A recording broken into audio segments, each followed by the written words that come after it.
Last call. All right. Oh, last call. That was Keith. That's That's awesome. bar owner here at the DW. Keith, good friend of ours. All right. Do you want to go first? You want me to go first? I want you to go first. Okay, please. last call. All right, Kyle. I think just a lot to think about with the passing of Charlie Kirk, and I just want to say this, to those on the left who are celebrating it or just being mum about it, it's not okay. You're disgusting.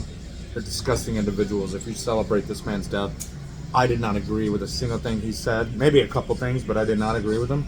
But I will not celebrate his death. That is horrible. That is awful. He was doing exactly what we're aiming to do, and just having discourse with people that Civil you disagree discourse. with, and not violence. And I think that for that to happen is just, I had a conversation with a close friend of mine, and I just, who was celebrating it, and I told him, no, you can't do that, right? I don't care how much you disagree with somebody. Don't celebrate their death.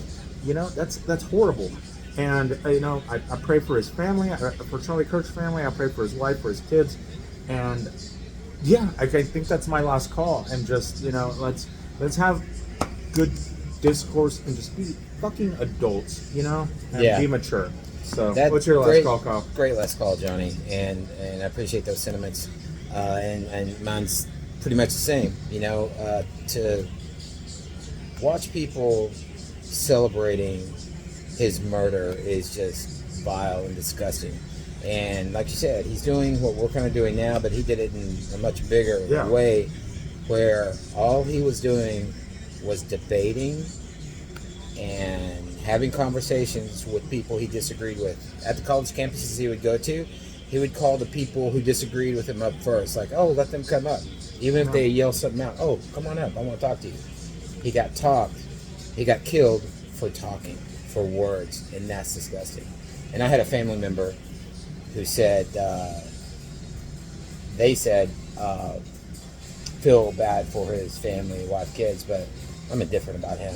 And I said to him, so you're perfectly okay with getting killed for words, getting killed for debating?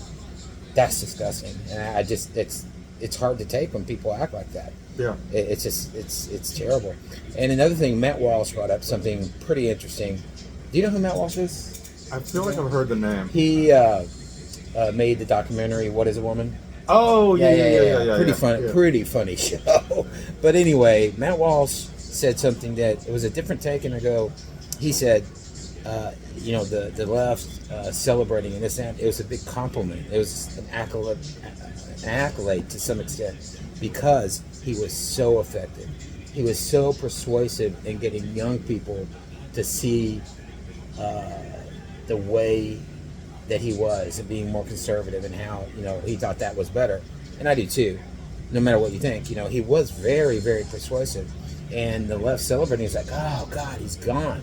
He was such a strong voice. Like, that's the backdrop to it. They're celebrating he's gone, but it's also saying he was so strong. And what they thought by killing him, or that one crazy nutty person who killed him, they made 1 million Charlie Kirks. There's going to be a lot of people who stand up in his place. I don't think any will be as good as him.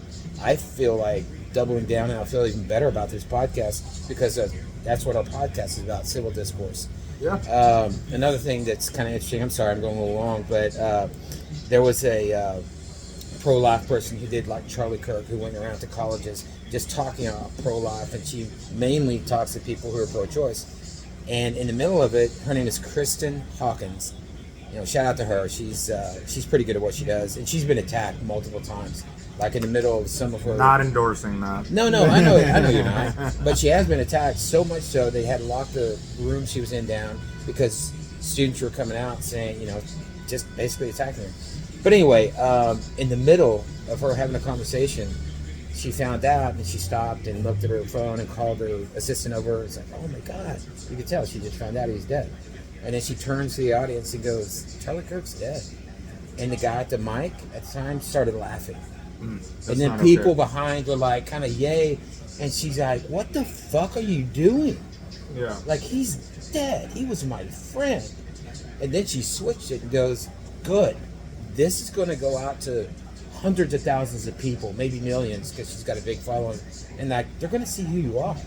Like celebrate. This is terrible. So I thought that was really interesting, and so the last thing I'm going to finish with is, you know, there's a thing I heard recently that really intrigued me. It said being a good man is harder than being a great man. You know, great men in history, they do great things. Napoleon, Churchill, these presidents, all this, they do some great things, but they have some shit behind them, personal life, otherwise, they just do really bad things. Good men, they put their family first. They're servant leaders. They follow biblical principles for their life, and that's what Charlie Kirk was. He was a good man. And that's why I think it's harder to be a good man. Personal life and then public life being the same. And so with that, Charlie Kirk was a good man and more. And that is my last call. Awesome. All right. Well, cheers. Cheers, buddy. Cheers. Cheers to Charlie Kirk. Yep. Amen.